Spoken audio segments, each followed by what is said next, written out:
आज हम पढ़ने वाले हैं समांतर श्रेणी, कक्षा 10वीं की गणित है।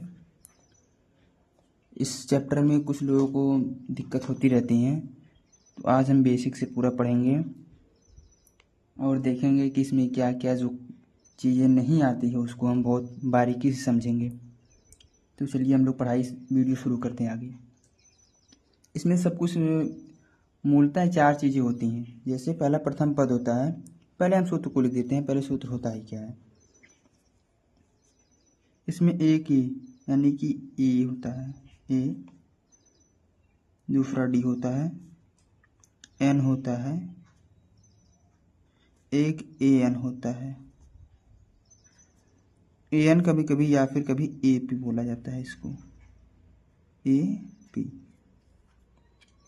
अब इसमें ए चारों अगर यही इन चारों चीज़ों के बारे में हमें पता है तो फिर हमें इस चैप्टर में कोई भी दिक्कत नहीं होगी। अब जो ये होता है ए किसे बोलते हैं? ए का मतलब होता है प्रथम पद। जो भी कोई पद पहले होगा उसे हम बोलते हैं प्रथम पद। डी क्या होता है? प्रथम पद में ए जोड़ने के बाद जो द्वितीय पद आता है यानी कि प्रथम पद प्लस उसमें जो भी कुछ हम जोड़ते हैं उसे डी यानी इसे सर्वांतर बोलते हैं। क्या बोलते हैं? सार्वंतर। क्या? सार्वंतर। सार्वंतर बोलते हैं इसको सार्वंतर। ठीक है। अब ये जो एन होता है, एन क्या होता है और ए पी क्या होता है? एन जो होता है ए पी जिस पर स्थित होता है, ए पी जिस पर स्थित होता है यानी ए एन जिस पर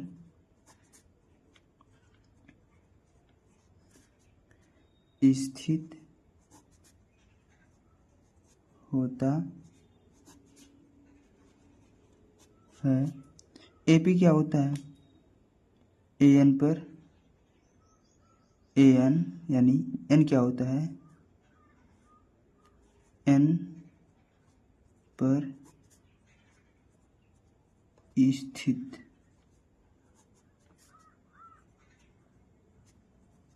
संख्या। अभी आप लोग इसके बारे में समझे नहीं होंगे तो भी हम बता दे रहे हैं कि ये होता क्या है। कोई अगर हमें एग्जाम्पल ले लें, जैसे एग्जाम्पल लेते हैं 5, यहाँ से एग्जाम्पल ले लेते हैं। एग्जाम्पल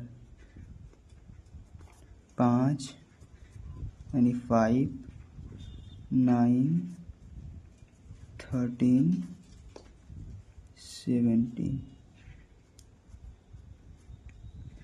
अब देखिए इसमें अगर हम ज्ञात करें तो ये जो है ये प्रथम पद है। क्या है? प्रथम पद, यानी जो भी हमें कोई पहले दिखाई दे देगा वो प्रथम पद होगा। अगर ये पहले ना होकर के ये होता तो इसको हम प्रथम पद बोलते हैं। ये ना होता, पहले ये होता तो प्रथम पद हम पहले इसको बोलते हैं। यानी जो भी कोई अंक पहले दिखाई देगा उसको हम क्या बोलेंगे? प्रथम पद बोलेंगे। यानी लिखेंगे ए बराबर 5। 5 क्या है?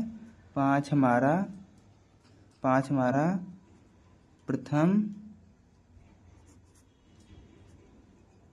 पद है। क्या है? प्रथम पद है। ठीक है। अब देखिए जब ये हमारा प्रथम पद है, इसके आगे हम बताएंगे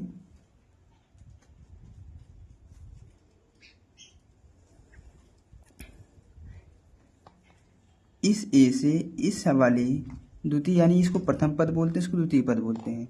अब ये हमें ज्ञात करना है कि हमने प्रथम पद में क्या जोड़ा कि हमें द्वितीय पद मिला।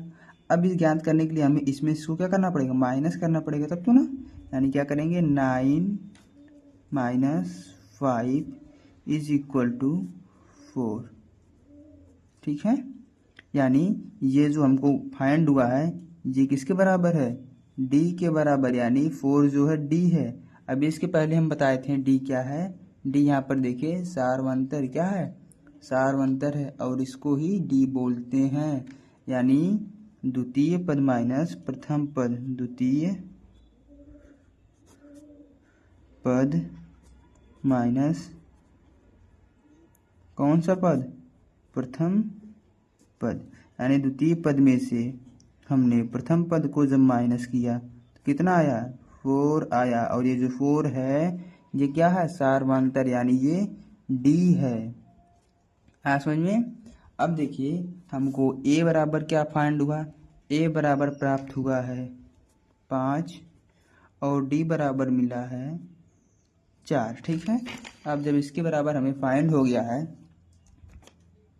तो आगे हम अब सवाल आसानी से लगा सकते हैं। जैसे देखिए अब इसके बाद हमको दो चीज़ें और याद करना होता है कि n क्या होता है और an क्या होता है, ये भी जान ले रहे हैं।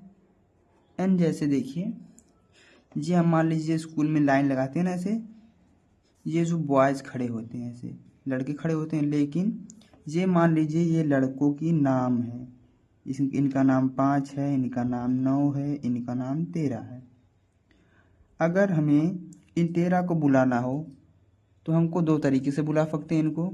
या तो बोलेंगे कि 13 आए बाहर, है ना, 13 को बाहर बुलाएंगे, या तो बोलेंगे कि पहले नंबर, दूसरा नंबर यानी तीसरा नंबर वाला लड़का बाहर आ जाए, है ना।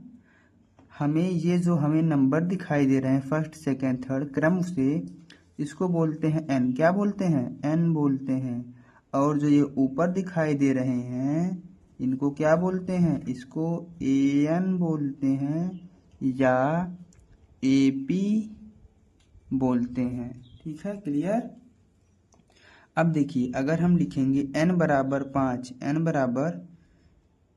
बराबर 5 लिखेंगे, यानी कि n बराबर 5 पहला नंबर, दूसरा, तीसरा, चौथा, पांचवा नंबर यहाँ पर हमें लिखा नहीं गया है, तो पांचवा नंबर कैसे पता चलेगा।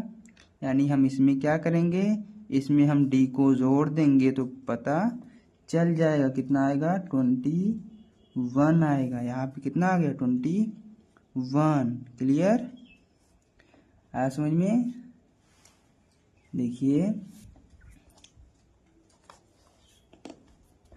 शायद अभी आप लोगों को कुछ ये समझ में ना आई हो, तो आगे चलिए हम एक और एग्जांपल लेकर के आपको बताने का प्रयास करते हैं।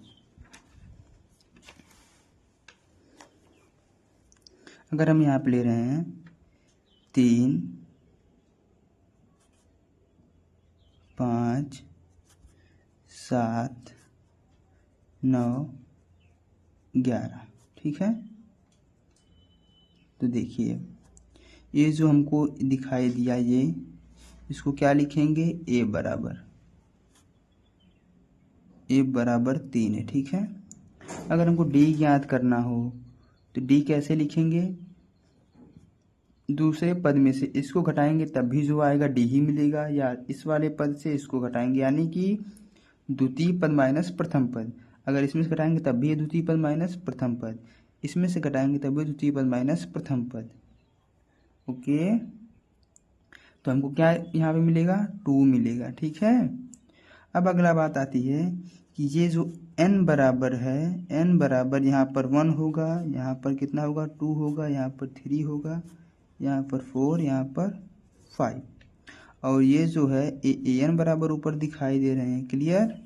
अगर कोई पूछेगा n3 का मान कितना है, यानी 3, ये जो n पूछेगा 3 बराबर, तो लिखेंगे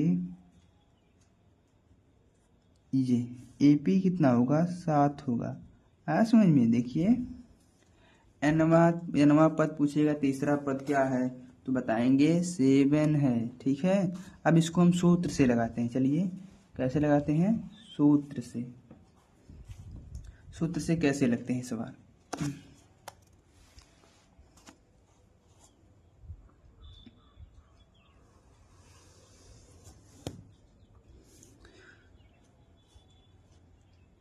अब यहीं पर देखिए हमें मान लीजिए हम 5वां पद निकाल रहे हैं। 5वां पद निकालने के लिए प्रथम पद आता है a, द्वितीय पद क्या आता है, a में d जोड़ देंगे, ये द्वितीय पद हो जाएगा। तृतीय पद क्या आता है, a में 2 बार d को जोड़ेंगे, फिर इसके बाद चतुर्थ पद क्या आता है, ए में डी को 3 बार जोड़ेंगे, है ना। अब इसको अगर अच्छे से लिख दिया जाए तो आएगा ए प्लस डी, फिर कॉमा ए प्लस 2d, कॉमा ए प्लस 3d। आ समझ में।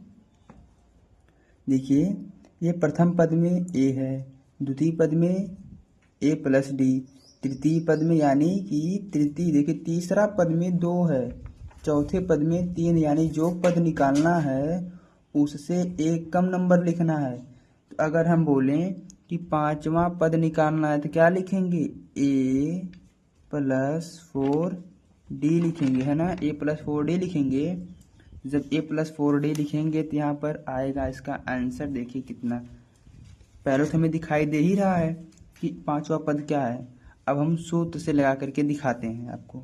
लिखेंगे ए बराबर कितना है, ए बराबर यहाँ पर 3 दिया गया है, लिखेंगे 3 प्लस 4 मल्टीप्लाई डी का मान 2 है ना, 2 लिखेंगे, फिर प्लस करेंगे, 4 2 जा 8, इसको ऐड करेंगे 11 आ जाएगा। देखिए ए एन बराबर 11 आ गया, आंसर ही है। अब इसके बाद अगले वीडियो में आपको प्रश्न बताएंगे अच्छे अच्छे।